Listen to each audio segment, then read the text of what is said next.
Welcome to Manepata. If you like our videos, please subscribe our channel. ಇವತ್ತಿನ ಈ ವಿಡಿಯೋದಲ್ಲಿ 7ನೇ ತರಗತಿಯ ಗಣಿತ ವಿಷಯದ ಅಧ್ಯಾಯ 1 ಪೂರ್ಣಾಂಕಗಳು ಇದರ 1.4ರ ಅಭ್ಯಾಸ ಲೆಕ್ಕಗಳನ್ನು ತಿಳಿದುಕೊಳ್ಳುವ. ಚಿಹ್ನೆಗಳ ಭಾಗಾಕಾರವನ್ನು ನೋಡುವ.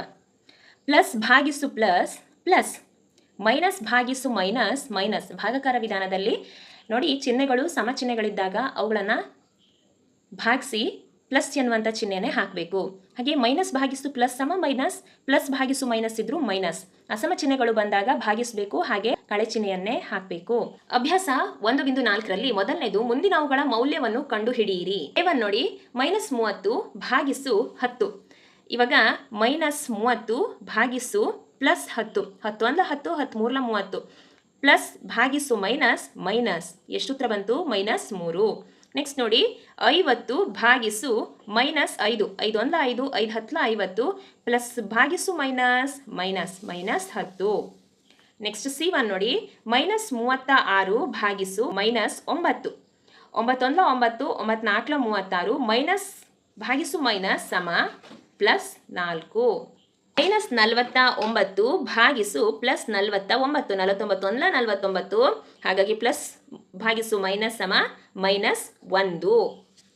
ಈವನ್ ನೋಡಿ, 13 ಭಾಗಿಸು, ಇಲ್ಲಿ -2 ಕೂಡಿಸು 1 ಇದೆ. -2 ಪ್ಲಸ್ 1, ಇದನ್ನು ವಿರುದ್ಧ ಚಿಹ್ನೆಗಳಿದ್ದಾಗ ಮೈನಸ್ ಮಾಡಬೇಕು. ಅವಾಗ ಎಷ್ಟಾಯಿತು? 2ರಲ್ಲಿ 1 ಕಳೆದ್ರೆ 1, ದೊಡ್ಡ ಅಂಕಿ ಚಿಹ್ನೆ ಮೈನಸ್. -1 ಭಾಗಿಸು 13 ನೋಡಿ, 13 ಭಾಗಿಸು -1 ಇದೆ.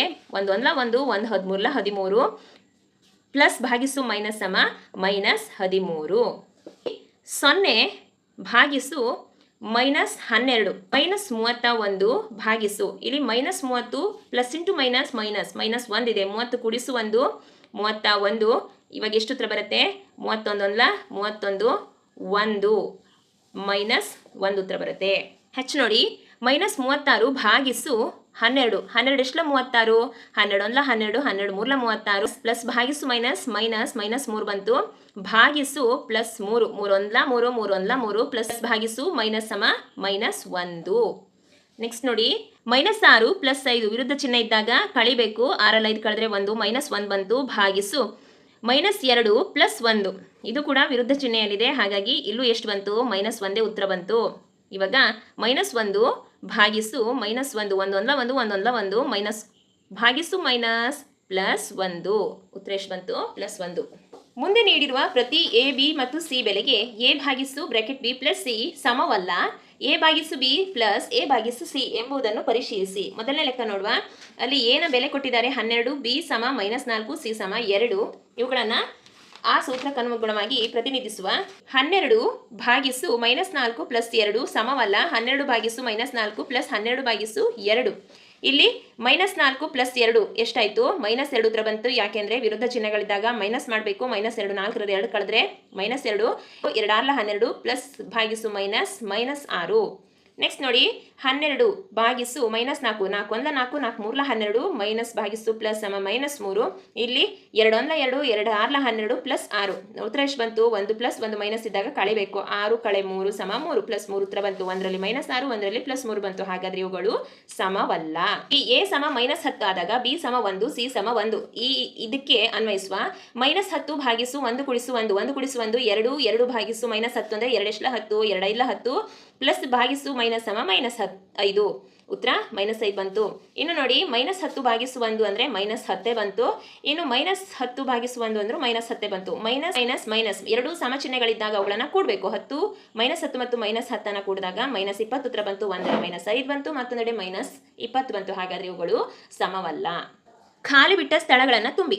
ನೋಡಿ, A1 369 ಭಾಗಿಸು ಎಷ್ಟು ಹಾಕಿದಾಗ ಇಲ್ಲಿ 369 ಬರುತ್ತೆ? 1 ಹಾಕಿದಾಗ ಅಲ್ವಾ? 1 ಭಾಗಿಸು 369 ಅಂದರೆ 369. ನೆಕ್ಸ್ಟ್ ನೋಡಿ, -75 ಭಾಗಿಸು ಎಷ್ಟನ್ನು ಹಾಕಿದಾಗ ಇಲ್ಲಿ -1 ಉತ್ತರ ಬರುತ್ತೆ. 75 ಹಾಕಿದಾಗ ನೋಡಿ, 75 1 75, 75 1 75 -1 ಉತ್ತರ ಬಂತು. -206 ಭಾಗಿಸು ಎಷ್ಟು ಮಾಡಿದಾಗ 1 ಉತ್ತರ ಬರುತ್ತೆ? -206 ಹಾಕಿದಾಗ 1 ಉತ್ತರ ಬರುತ್ತೆ. 206 1 206, ಅವಾಗ ಎಷ್ಟು ಬಂತು? -1 -1 ಬಂತು. ಮೈನಸ್ ಭಾಗಿಸು ಮೈನಸ್ ಸಮ +1, ಹಾಗಾದರೆ -206. D1 ನೋಡಿ -87 ಭಾಗಿಸು ಎಷ್ಟನ್ನು ಹಾಕಿದಾಗ ಇಲ್ಲಿ 87 ಉತ್ತರ ಬರುತ್ತೆ. ಇಲ್ಲಿ -1 ಹಾಕಿದಾಗ ಎಷ್ಟು ಉತ್ತರ ಬರುತ್ತೆ? 87 ಉತ್ತರ ಬರುತ್ತೆ. ಯಾಕೆಂದರೆ ಮೈನಸ್ ಭಾಗಿಸು ಮೈನಸ್ ಸಮ ಪ್ಲಸ್ ಆಯ್ತಾ. ನೆಕ್ಸ್ಟ್ ನೋಡಿ 1ರಿಂದ ಭಾಗಿಸಿದಾಗ -87 ಬರುತ್ತೆ. -87 1ರಿಂದ ಭಾಗಿಸಿದಾಗ -87 ಬರುತ್ತೆ. ಇನ್ನು ನೋಡಿ F1 28ಕ್ಕೆ ಭಾಗಿಸಿದಾಗ -1 ಬರುತ್ತೆ. -48 +48ರಿಂದ ಭಾಗಿಸಿದಾಗ -1 ಬರುತ್ತೆ. ಇನ್ನು ನೋಡಿ 20 ಭಾಗಿಸು ಎಷ್ಟು ಸಮ -2 ಉತ್ತರ ಬರುತ್ತೆ. ಎಷ್ಟು 2 20 10 20 ಮೈನಸ್ ಚಿಹ್ನೆ ಇದೆ, ಹಾಗಾಗಿ -10 1 + 1 ಮೈನಸ್ ಭಾಗಿಸುವಾಗ ನಮಗೆ ಇಲ್ಲಿ ಮೈನಸ್ ಚಿಹ್ನೆ ಬರುತ್ತೆ. ಇನ್ನು ನೋಡಿ ಎಷ್ಟು ಭಾಗಿಸು 4 ಮಾಡಿದಾಗ 3 ಉತ್ತರ ಬರುತ್ತೆ 12 ಅಲ್ವಾ. 4 1 4 4 3 12 ಉತ್ತರ 3. ನಾಲ್ಕನೇದು ನೋಡಿ AB ಸಮ -3 ಆಗುವಂತೆ 5 ಜೊತೆ ಪೂರ್ಣಾಂಕ ಅಂದರೆ A ಮತ್ತು Bಗಳನ್ನು ಬರಿಬೇಕು. ಆ ಪೂರ್ಣಾಂಕ ಯಾವುದಾಗಿರಲಿ A ಮತ್ತು B ಆಗಿರಬೇಕು. ಅಂತಹ ಒಂದು ಜೊತೆ ಯಾವುದಂದ್ರೆ 6 ಮತ್ತು -2 ನೋಡಿ. -2 ಭಾಗಿಸು 6 ಎಷ್ಟಾಯಿತು? 2 1 2 3 ಉತ್ತರ ಎಷ್ಟು ಬಂತು? -3 ಬಂತು. ಅದೇ ರೀತಿಯಲ್ಲಿರುವಂಥ -3 ನಮ್ಗೆ ಉತ್ತರ ಬರಬೇಕು. ಅಂತಹ 5 ಜೊತೆ ಪೂರ್ಣಾಂಕವನ್ನು ಬರೀಬೇಕು. ನೋಡಿ -3 ಭಾಗಿಸು 1 ನೋಡಿ. 1 1 1 1 3 3 ಎಷ್ಟು ಉತ್ತರ ಬಂತು? -3 ಉತ್ತರ ಬಂತು. 1 ಆಯಿತು ಆಯ್ತಾ. 12 ಭಾಗಿಸು 4 4 1 4 4 3 12 ಉತ್ತರ ಎಷ್ಟು ಬಂತು? -3. ಇನ್ನು ಮೂರನೇದು ನೋಡಿ -18 ಭಾಗಿಸು 6 6 1 6 6 3 18 ಉತ್ತರ ಎಷ್ಟು ಬಂತು? -3. ಇನ್ನು ನಾಲ್ಕನೇದು -24 ಭಾಗಿಸು 8 8 1 8 8 3 24 ಆನ್ಸರ್ ಇಸ್ -3. ಇನ್ನು ಐದನೇದು ನೋಡಿ -21 ಭಾಗಿಸು 7 7 1 7 7 3 21 ಹಾಗಾಗಿ -3. ಐದನೇದು ನೋಡಿ ಮಧ್ಯಾಹ್ನ 12 ಗಂಟೆಗೆ ಉಷ್ಣತೆಯು 0ಯಿಂದ ಮೇಲೆ 10 ಡಿಗ್ರಿ ಸೆಲ್ಸಿಯಸ್ ಇತ್ತು. ಮಧ್ಯರಾತ್ರಿವರೆಗೆ ಪ್ರತಿ ಗಂಟೆಗೆ 2 ಡಿಗ್ರಿ ಸೆಲ್ಸಿಯಸ್ನಂತೆ ಇಳಿಕೆಯಾದರೆ ಯಾವ ಸಮಯದಲ್ಲಿ ಉಷ್ಣತೆಯು 0ಗಿಂತ ಕೆಳಗೆ ಅಂದರೆ 8 ಡಿಗ್ರಿ ಸೆಲ್ಸಿಯಸ್ ಆಗಬಹುದು? ಮಧ್ಯರಾತ್ರಿಯಲ್ಲಿ ಉಷ್ಣತೆ ಎಷ್ಟಿರುತ್ತದೆ? ಇಲ್ಲಿ ಗಂಟೆಯನ್ನು ಬರ್ಕೊಂಡಿದ್ದೇನೆ. ಇಲ್ಲಿ 12 ಮಧ್ಯಾಹ್ನದ 12 ಗಂಟೆ ಉಷ್ಣತೆ ಎಷ್ಟಿತ್ತು ಮಕ್ಕಳೇ? 10 ಡಿಗ್ರಿ ಸೆಲ್ಸಿಯಸ್ ಇತ್ತು ಅಲ್ವಾ. ಸರಿ, ಎಷ್ಟೆಷ್ಟು ಡಿಗ್ರಿ ಸೆಲ್ಸಿಯಸ್ ಉಷ್ಣತೆ ಕಡಿಮೆ ಆಗುತ್ತೆ? 1 ಗಂಟೆಗೆ 2 ಡಿಗ್ರಿ ಉಷ್ಣತೆ ಇಳಿಕೆ ಆಗುತ್ತೆ. ಹಾಗಾದರೆ 12 ಗಂಟೆಗೆ 10 ಇದ್ದರೆ 1 ಗಂಟೆಗೆ 8 ಡಿಗ್ರಿ ಸೆಲ್ಸಿಯಸ್ ಆಯಿತು ನೋಡಿ. ಹಾಗೆಯೇ 2 ಗಂಟೆಗೆ 6 ಡಿಗ್ರಿ ಸೆಲ್ಸಿಯಸ್ ಆಯಿತು. ಇನ್ನು 3 ಗಂಟೆಗೆ 4 ಡಿಗ್ರಿ ಸೆಲ್ಸಿಯಸ್ ಆಯಿತು. 4 ಗಂಟೆಗೆ 2 ಡಿಗ್ರಿ ಸೆಲ್ಸಿಯಸ್ ಆಯಿತು. ಇನ್ನು 5 ಗಂಟೆಗೆ 0 ಡಿಗ್ರಿ ಸೆಲ್ಸಿಯಸ್ ಆಯಿತು. ಹಾಗೆ 6 ಗಂಟೆಗೆ -2 ಡಿಗ್ರಿ ಸೆಲ್ಸಿಯಸ್ ಆಯಿತು. 7 ಗಂಟೆಗೆ -4 ಡಿಗ್ರಿ ಸೆಲ್ಸಿಯಸ್ ಆಯಿತು. 8 ಗಂಟೆಗೆ -6 ಡಿಗ್ರಿ ಸೆಲ್ಸಿಯಸ್ ಆಯಿತು. 9 ಗಂಟೆಗೆ -8 ಡಿಗ್ರಿ ಸೆಲ್ಸಿಯಸ್ ಆಯಿತು. 10 ಗಂಟೆಗೆ -10 ಡಿಗ್ರಿ ಸೆಲ್ಸಿಯಸ್ ಆಯಿತು. ಇನ್ನು 11 ಗಂಟೆಗೆ 12 ಡಿಗ್ರಿ -12 ಡಿಗ್ರಿ ಸೆಲ್ಸಿಯಸ್ ಆಯಿತು. ಇನ್ನು 12 ಗಂಟೆಗೆ -14 ಡಿಗ್ರಿ ಸೆಲ್ಸಿಯಸ್ ಆಯಿತು ಮಕ್ಕಳೇ.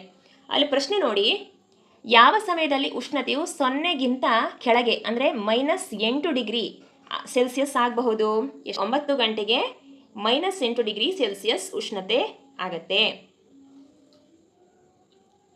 ಹಾಗೆ ಮಧ್ಯರಾತ್ರಿಯಲ್ಲಿ ಉಷ್ಣತೆ ಎಷ್ಟಿರುತ್ತದೆ?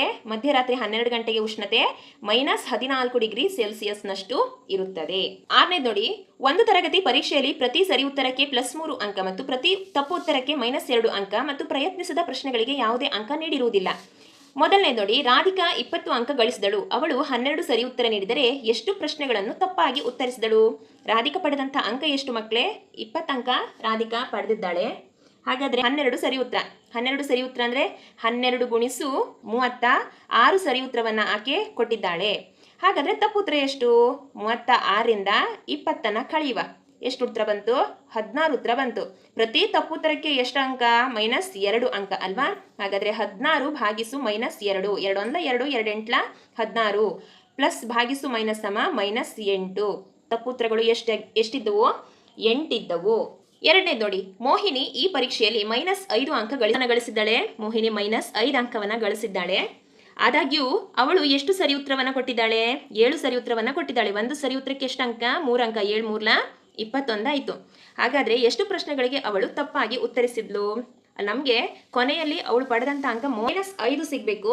ಹಾಗಾದರೆ ಸರಿ, 26 ಬರ್ಕೊಳ್ವಾ. 26ರಲ್ಲಿ 21 ಕಳೆಯುವ. ಎಷ್ಟು? ದೊಡ್ಡ ಅಂಕೆ ಚಿಹ್ನೆ -5 ಉತ್ತರ ಬಂತು. 26 ಭಾಗಿಸು ಒಂದು ತಪ್ಪುತ್ತರಕ್ಕೆ ಎಷ್ಟು ಅಂಕ? ಈ -2 ಅಂಕ ಅಲ್ವಾ. 2 1 2 2 13 26. ಹಾಗಾದರೆ ತಪ್ಪಾಗಿ ಉತ್ತರಿಸಿರುವಂಥ ಪ್ರಶ್ನೆ ಎಷ್ಟು? 13. ನೋಡಿ, ಒಂದು ಎಲಿವೇಟರ್ ಪ್ರತಿ ನಿಮಿಷಕ್ಕೆ 6 ಮೀಟರ್ ವೇಗದಲ್ಲಿ ಗಣಿಯೊಳಗೆ ಇಳಿಯುತ್ತದೆ. ಅದು ನೆಲಮಟ್ಟದ ಮೇಲೆ 10 ಮೀಟರ್ನಿಂದ ಇಳಿಯಲು ಪ್ರಾರಂಭಿಸಿದರೆ -350 ಮೀಟರ್ ತಲುಪಲು ಎಷ್ಟು ಸಮಯ ತೆಗೆದುಕೊಳ್ಳುತ್ತದೆ? ನೆಲದ ಮಟ್ಟ ಎಷ್ಟು ಮೀಟರ್ ಇದೆ? 10 ಮೀಟರ್ ಇದೆ. ಅದಕ್ಕಿಂತ ಕೆಳಗೆ ಅಂದರೆ 350 ಮೀಟರ್ ಕೆಳಗಿಳಿಬೇಕಾದ್ರೆ ಅಲ್ಲಿ 350 ಕೂಡಿಸು 10 ಎಷ್ಟಾಯಿತು? 360 ಮೀಟರ್ ಆಯಿತು. ಹಾಗಾದರೆ 360 ಮೀಟರನ್ನು ತಲುಪಬೇಕಾದ್ರೆ ಅಲ್ಲಿ ಎಷ್ಟು ಮೀಟರ್ ವೇಗದಲ್ಲಿ ಗಣಿಯೊಳಕ್ಕೆ ಇಳಿಯುತ್ತೆ? 1 ನಿಮಿಷಕ್ಕೆ 6 ಮೀಟರ್ ವೇಗದಲ್ಲಿ ಗಣಿಯೊಳಕ್ಕೆ ಇಳಿಯತ್ತಲ್ವಾ? ಹಾಗಾದರೆ 1 ನಿಮಿಷಕ್ಕೆ 6 ಮೀಟರ್ ವೇಗದಲ್ಲಿ ಸಾಗಿದರೆ 360ಕ್ಕೆ ಎಷ್ಟು ಗಂಟೆ ಆಗುತ್ತೆ ನೋಡುವ. 6 1 6 6 6 36 0 ಹಾಗೆ ಬರೆಯುವ. ಹಾಗಾದರೆ ಎಷ್ಟಾಯಿತು? 60 ನಿಮಿಷ. 60 ನಿಮಿಷ ಅಂದರೆ ಎಷ್ಟಾಯಿತು ಮಕ್ಕಳೇ? 60 ನಿಮಿಷ ಅಂದರೆ 1 ಗಂಟೆ. ಹಾಗಾದರೆ 350 -350 ಮೀಟರನ್ನು ತಲುಪಬೇಕಾದ್ರೆ ಸರಾಸರಿ 1 ಗಂಟೆ ತಗಲುತ್ತೆ. ಇದಿಷ್ಟು ಅಭ್ಯಾಸ 1.4 ಪ್ರಶ್ನೋತ್ತರಗಳು. Thank you.